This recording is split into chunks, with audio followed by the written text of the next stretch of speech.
Like it or not, abortion is a social issue.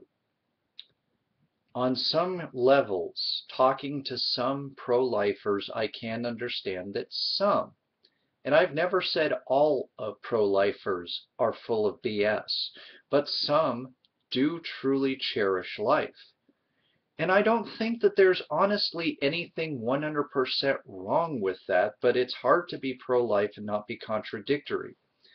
Oh, I care about all life. All life is precious, but if an abortion is needed to save the life of the mother and possibly the life of the mother and the child, I will oppose any action that could save either or both because abortion is wrong. If we have exceptions, then the devil has a foot in the door to stop, to continue to murder babies, as some of the more ill-informed folk out there will say when you're talking about a fetus or cells. Never mind the fact that when it's convenient, some arms of the Catholic Church, when it involves being sued, will flat out say, but a fetus isn't actually a life. So some religious areas will ditch the doctrine, will ditch the ideals of the sanctity of life when it's convenient for them, when there's money involved, which I think is equally as disgusting as anything that the pro-lifers have thrown at us pro-choice folk. But on the anniversary of Roe versus Wade, the 40th anniversary, there was a march against abortion. And it kind of sickens me. Abortion foes march in D.C. Bauer promises to push to make abortion, quote, a relic of the past. Thousands of anti-abortion demonstrators marched through Washington to the steps of the Supreme Court today to protest the landmark decision that legalized abortion. The annual event took an added significance for many in the crowd because it coincided with the 40th anniversary of Roe v. Wade. The demonstrators, carrying signs with the messages such as, "Defend life." Defend whose life? The life of the fetus?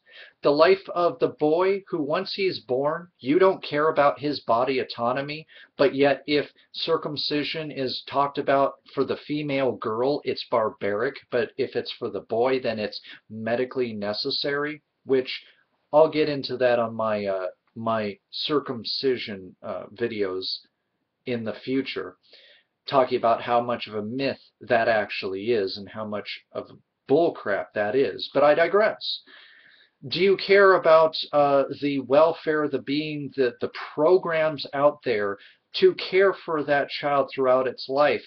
Because maybe these women who you want to force into motherhood aren't financially capable. Never mind if they're mentally capable. Maybe they have abuse in their family that's been unresolved and is considered normal for their family. And this person raises somebody who then grows up to possibly, through the abuses of the home and the passing on of genes, go up and shoot a school. Because you got to realize that we're probably going to ban violent video games more than, well, not this one obviously, but ban violent video games before we're ever going to truly get a comprehensive ban on assault weapons and rifles and the like. But what about the life of the mother? Especially if said mother is 10 years old, mentally ill, and the victim of a rape. And you are the same people who will say a life is a life is a life.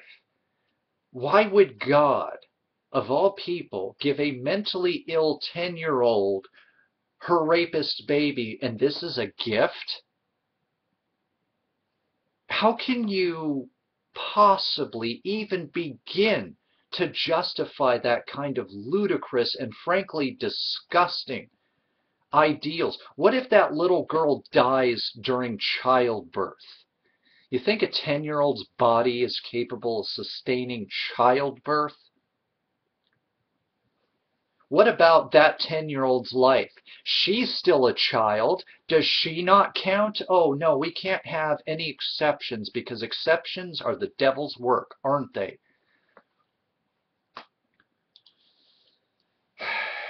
And defund Planned Parenthood. Yes, because all these women who you're forcing to, who aren't financially able to have normal health care, you want to destroy the clinics that do things like screen for cervical cancer and breast cancer and do all sorts of life-saving techniques for low-income women. Yeah, no. Tell me again that your position is really just one of the sanctity of life and has nothing to do with being anti-woman.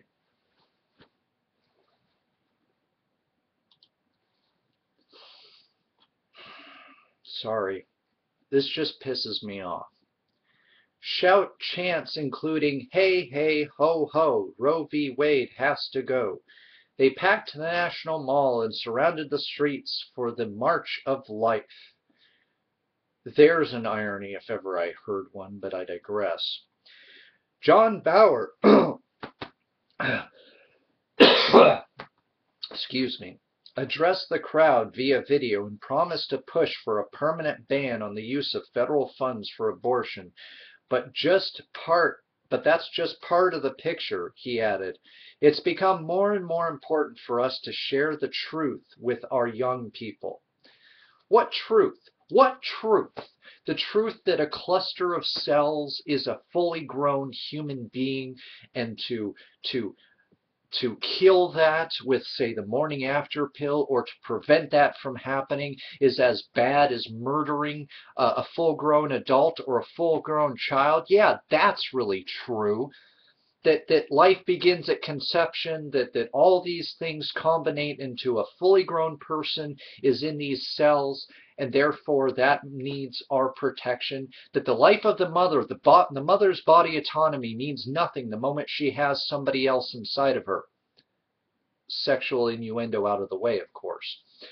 Even in the cases of rape, because you want no exceptions. You want to make every rapist baby a gift from God and force it upon a woman, whether she is financially able and ready to care for it.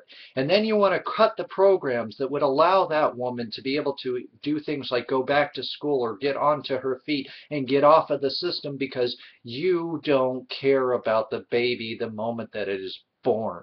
You don't care about the programs. You don't care about the life of that child. You don't care anything about this child. Maybe you care that it is has more of a religious upbringing or things of this nature, but you don't want to impose, right? Like your ideals are not imposing on women's health, on women's life. Oh no, you only want to save the upper middle class and the and the upper crust of society's lives. Those people who can afford health care and regular cervical and cancer screenings on a regular basis 10 times over. People who, when they write out checks for their health care, it doesn't even make a dent in their bank account. If anything, they earn cash back or some kind of thing like that. You know, no, I'm sorry. You're disgusting with your truth. He encouraged them to lock arms, speak out for life, and help make abortion a relic of the past. Let that be one of our most fundamental goals this year. Life News has his full remarks, and no, I don't recommend reading them unless you're absolutely in the pro-lifer camp.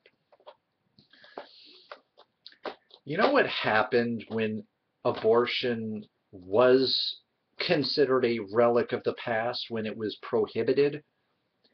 Women went to Mexico. Women went to places where there was no guarantee of actual sterilization, where these types of procedures were legal and you could be taken care of if you didn't bleed out, if you didn't get infected. That's not even to talk about back alley abortions and so many other things that women still did despite the fact that abortion was illegal.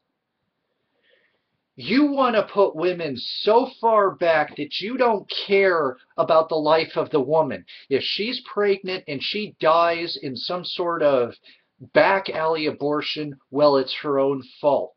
Maybe she shouldn't have been a whore, right?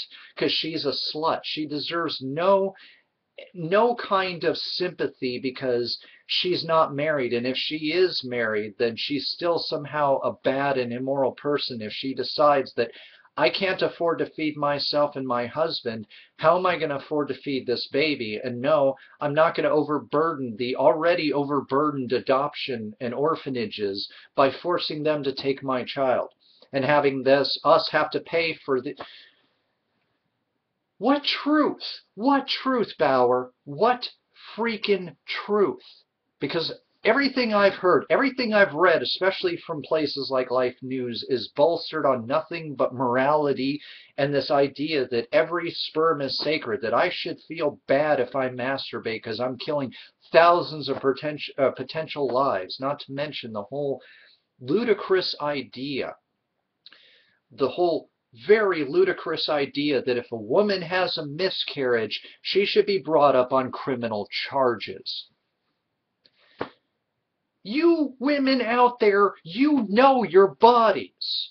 You know what your bodies are capable of and the problems that it is, and yet you're marching against your own rights. I can't imagine anything more disgusting than standing up and saying, hi, yeah, because it's come to my attention that some people might use abortion for immoral reasons or less than important or medical reasons, such as the very few who use it for contraception. Yeah, I want you to govern the inside of my body, and I want you to take away my rights, and I want this to only be the start of my rights being taken away. But no, you're not anti-woman, right? No. You're not all about that because you're not thinking about that. You don't care about that. You've been taught not to care about that. You don't care about that 10-year-old mentally ill 10-year-old incest rape victim who is carrying her uncle's child. Somehow that's okay. Somehow that can't even have an exception. Now we need to take away doctors' licenses for making the right call instead of forcing a mentally ill 10-year-old girl to give birth. Forcing a child to give live birth to another child. And you dare to call my side and my position a bunch of monsters? You can screw right off.